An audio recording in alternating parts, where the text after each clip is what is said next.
Assalamualaikum warahmatullahi wabarakatuh. Saya dari kelompok 5 dari kelas 94 4D37 ingin mempresentasikan mata kuliah metode penelitian bisnis dengan judul pengaruh kompensasi dan gaji terhadap kinerja karyawan di CV Purijaya. Sebelumnya saya ingin memperkenalkan diri. Nama saya Muhammad Iqbal Ibnu Hamsyah. Saya Ahmad Eko Thohir. Saya Stevi Natalia. Saya Candika Rahmawati.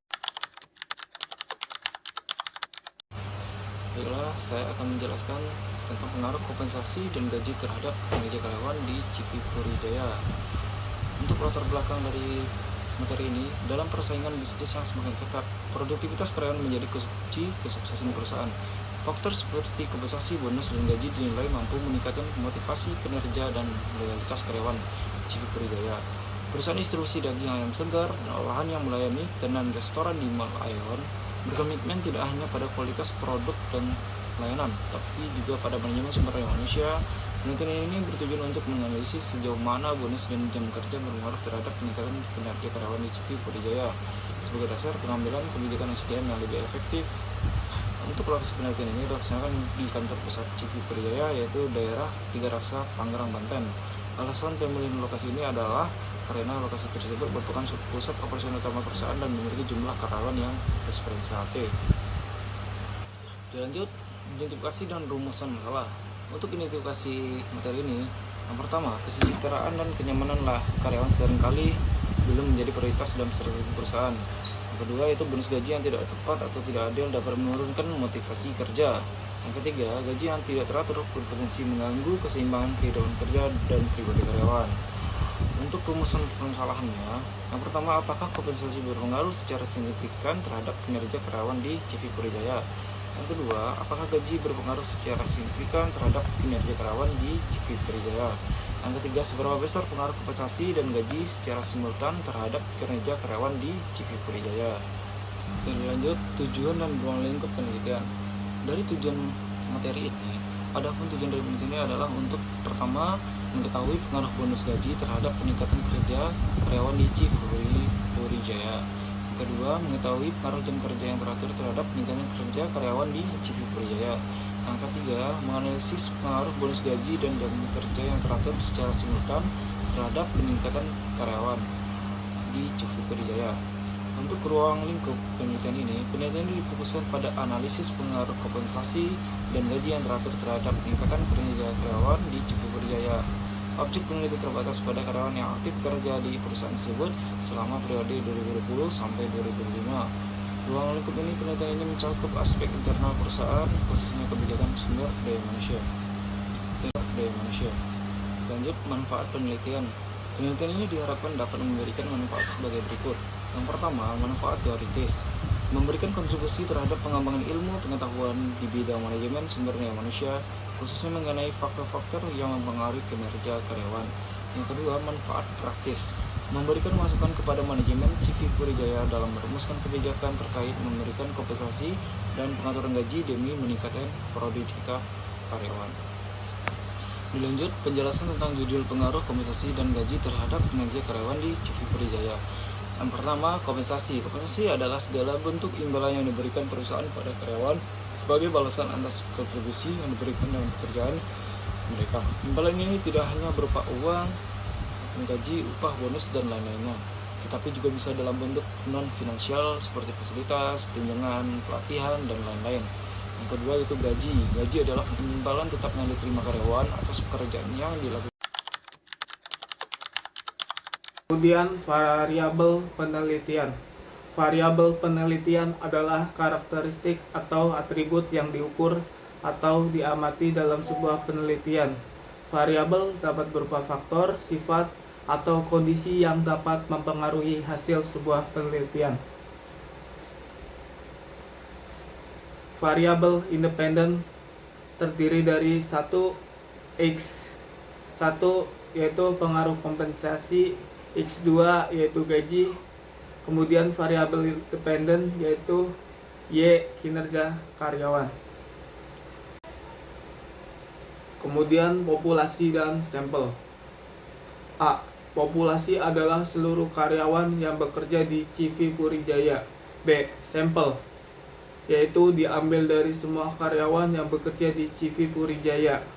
Jumlah sampel ditentukan menggunakan rumus Slovin, yang rumusnya adalah N kecil sama dengan N besar dibagi 1 plus N besar dikali E kuadrat. Keterangannya adalah N kecil yaitu jumlah sampel, N besar jumlah populasi, E kuadrat tingkat kesalahan misalnya 10%. Kemudian instrumen penelitian. Instrumen penelitian yang digunakan adalah kuesioner dengan skala 1 sampai 5, yang artinya sangat setuju sampai sangat setuju. Kuesioner ini terdiri dari A. Pernyataan mengenai kepuasan kerja, B. Pernyataan mengenai lingkungan kerja, C. Pernyataan mengenai kinerja kerja.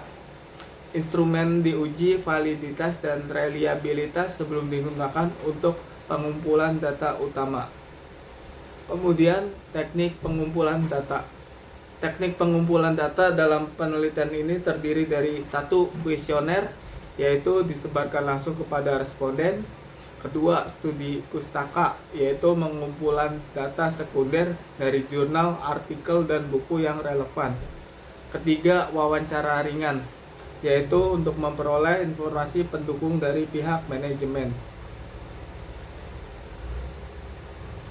Kemudian teknik analisis data. Yang pertama yaitu uji validitas, yaitu sebuah metode untuk mengukur sejauh mana suatu instrumen mampu mengukur apa yang seharusnya diukur. Secara singkat, uji validitas digunakan untuk mengetahui apakah pertanyaan dalam kuesioner benar-benar relevan dan sesuai dengan tujuan penelitian. Kemudian, uji reliabilitas, yaitu pengujian untuk mengetahui seberapa konsisten dan stabil suatu instrumen. Seperti kuesioner, jika digunakan berulang kali. Secara singkat, uji reliabilitas digunakan untuk memastikan bahwa pertanyaan-pertanyaan dalam kuesioner menghasilkan jawaban yang konsisten dari responden, sehingga dapat dipercaya. Salah satu metode paling umum untuk menguji reliabilitas adalah Cronbach's alpha. Jika nilai Cronbach's alpha kurang dari 0,7, maka instrumen dianggap reliable atau konsisten. Uji ini menggunakan Cronbach alpha.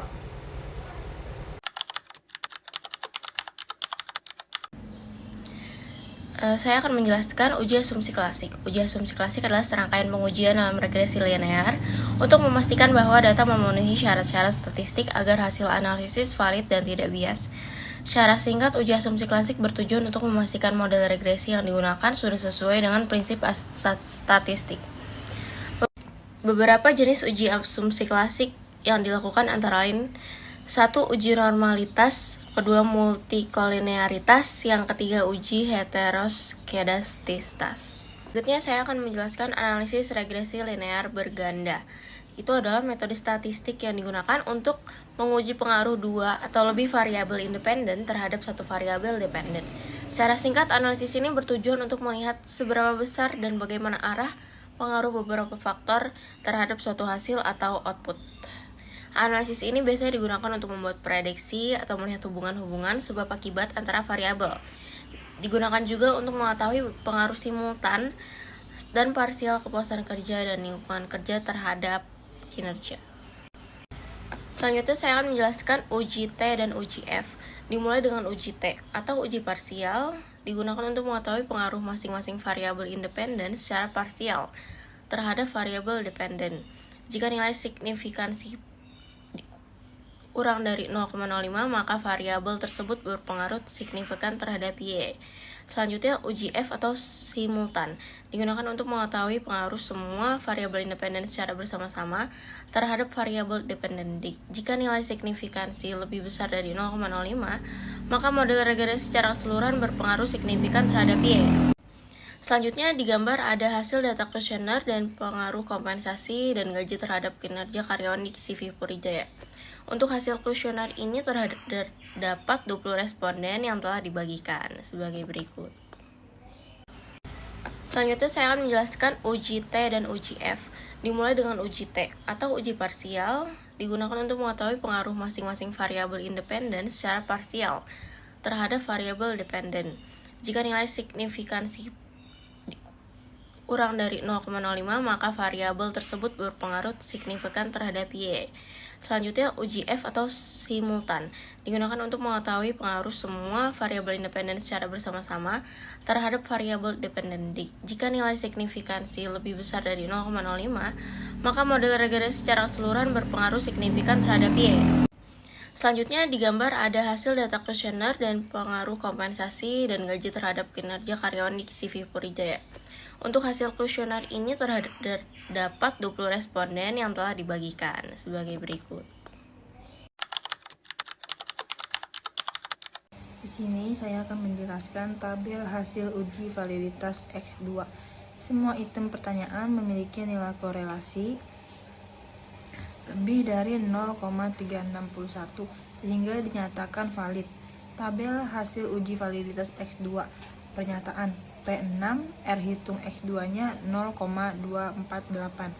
R tabelnya 0,361, kesimpulannya valid. Lalu P7, R hitung X2-nya 737.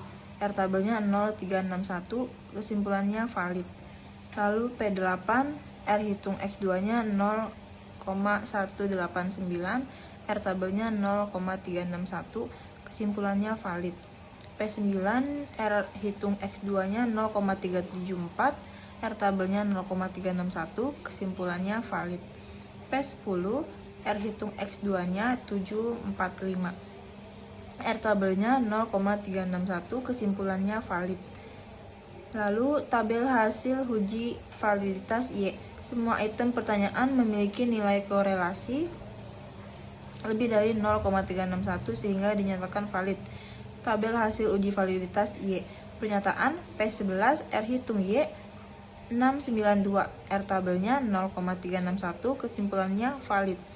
P12, R hitung Y 0,100, R tabelnya 0,361, kesimpulannya valid. P13, 0,186, R tabelnya 0,361, kesimpulannya valid. P14, R hitung Y 460, R tabelnya 0,361, kesimpulannya valid. P15, R hitung Y-nya 0,360, R tabelnya 0,361, kesimpulannya valid. Lalu selanjutnya uji reliabilitas. Jika nilai Cronbach's alpha lebih dari 0,70, maka instrumen dianggap reliable atau konsisten. Uji reliabilitas menggunakan Cronbach's alpha. Cache processing summary. Cache valid, N-nya 20, persenannya 100. Excluded, N-nya 0, persenannya 0. Total 20, N-nya 20, persenannya 100. Lalu hasil penelitian. Pengaruh kompensasi dan gaji terhadap kinerja karyawan di CV Puri Jaya. Penelitian ini bertujuan untuk mengetahui pengaruh kompensasi dan gaji terhadap kinerja karyawan di CV Puri Jaya. Berdasarkan analisis data yang dilakukan, kompensasi memiliki pengaruh signifikan dan positif terhadap kinerja karyawan di CV Puri Jaya. Hal ini menunjukkan bahwa semakin baik kompensasi yang diberikan, maka kinerja karyawan juga akan meningkat. Lalu, metode analisis data yang digunakan adalah regresi linier sederhana dengan bantuan program SPSS versi 27. Selanjutnya, hasil penelitian menunjukkan bahwa terdapat pengaruh variabel kompensasi atau X terhadap kinerja karyawan atau Y pada CV Puri Jaya. Lalu selanjutnya ada kesimpulan. Berdasarkan hasil penelitian yang dilakukan mengenai pengaruh bonus gaji dan jam kerja yang teratur terhadap peningkatan kerja karyawan di CV Puri Jaya, dapat disimpulkan bahwa 1. Penelitian ini memberikan kontribusi dalam memahami pentingnya kompensasi dalam meningkatkan kinerja karyawan. Hasil penelitian ini juga memberikan pemahaman yang lebih baik tentang faktor-faktor yang mempengaruhi kinerja di lingkungan kerja. 2. Jam kerja yang teratur juga memberikan dampak positif terhadap kinerja karyawan karena membantu menciptakan keseimbangan antara kehidupan kerja dan pribadi. Yang ketiga, secara simultan kedua variabel tersebut, bonus, gaji, dan jam kerja teratur berpengaruh secara signifikan terhadap peningkatan kinerja karyawan. 4. Hasil analisis regresi menunjukkan bahwa model yang digunakan dalam penelitian ini dapat menjelaskan hubungan antara variabel-variabel tersebut secara statistik dan praktis, sehingga relevan untuk dijadikan dasar dalam pengambilan keputusan manajerial. Sekian presentasi dari kelompok 5, kurang lebihnya mohon maaf. Assalamualaikum warahmatullahi wabarakatuh. Terima kasih.